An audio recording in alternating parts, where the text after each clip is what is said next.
Islam Makhachev just vacated his lightweight title to chase Jack Della Maddalena's welterweight belt.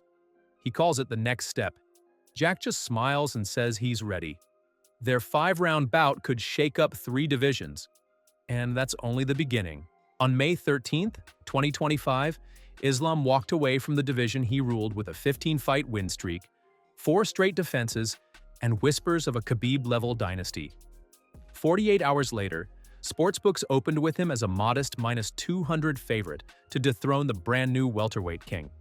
Meanwhile, JDM, barely 8 months removed from fighting on ESPN prelims, found himself priced at +170 despite wearing the belt. The line reflects respect for Islam's aura, not a size disadvantage. The numbers show their frames overlap more than people think. Still, the bet slip only tells half the story.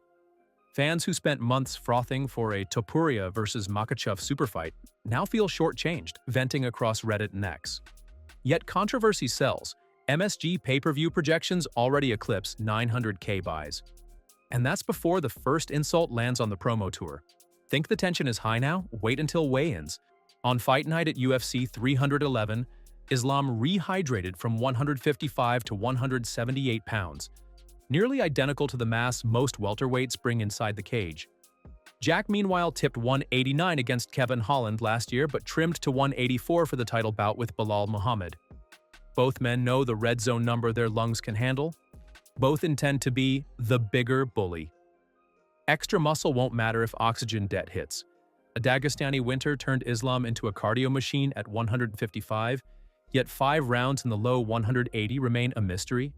His team insists he's sparring 10-minute frames in the mountains, mask-free, never dipping into red.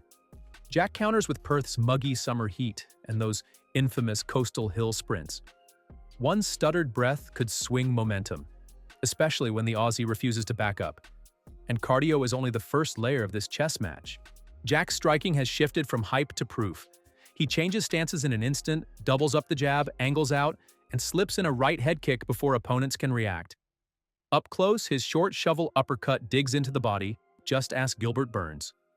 Islam's striking reads basic until you slow the tape. Versus Dustin Poirier, he slipped inside a jab, rolled under the cross, planted his feet, and whipped a triple hook sequence that drew an audible gasp from the commentary booth. The signature check right hook launches whenever foes drift forward without disguise. Think of it as a tripwire more than a punch.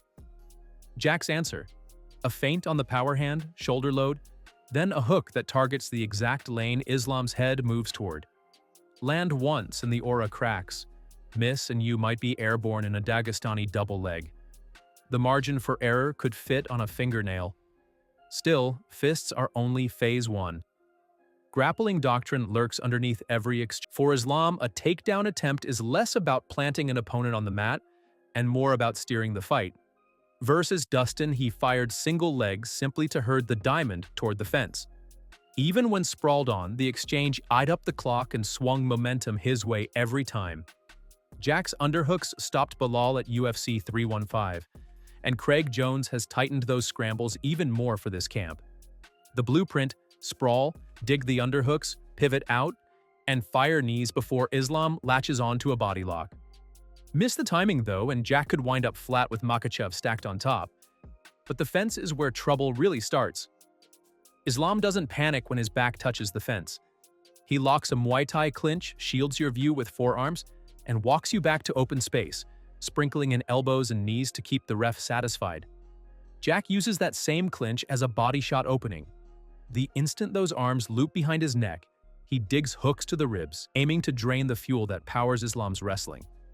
If the liver shots land, Islam's breathing tightens, takedown slow, and 5 rounds feel much longer. Win that brief clinch exchange and you probably win the round, because once fatigue sets in, willpower follows. Islam's coaches spotted Jack's habit of dipping after the jab. Expect a level change fake into a hard left knee. Land that once and the takedown threat doubles. Jack's analysts noticed Islam's check hook exit always circles clockwise. Their answer: end combos with a left kick or a spinning back fist into the space he leaves. It's risky, but it can pay off on highlight reels. Double jab, straight right, shovel hook to the body, angle off. That series slowed Islam's entries against Poirier. Jack can borrow it, as long as the first jab sells the threat.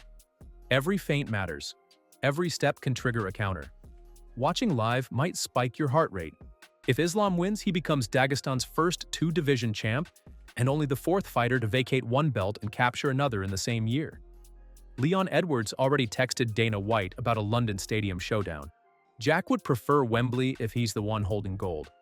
Islam's move up freed the lightweight belt, now contested by Topuria and Oliveira at UFC 317. Featherweight moves on without its champ.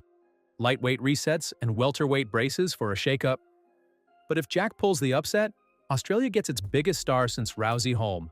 Pay-per-view numbers jump, and the pound-for-pound list needs rewriting. One Dagestani technician aiming for a second title. One Australian striker defending new territory. Momentum, muscle, and legacy meet in a locked cage. Does Islam's run continue, or does Jack's storybook rise hold? We'll have the answer in 25 minutes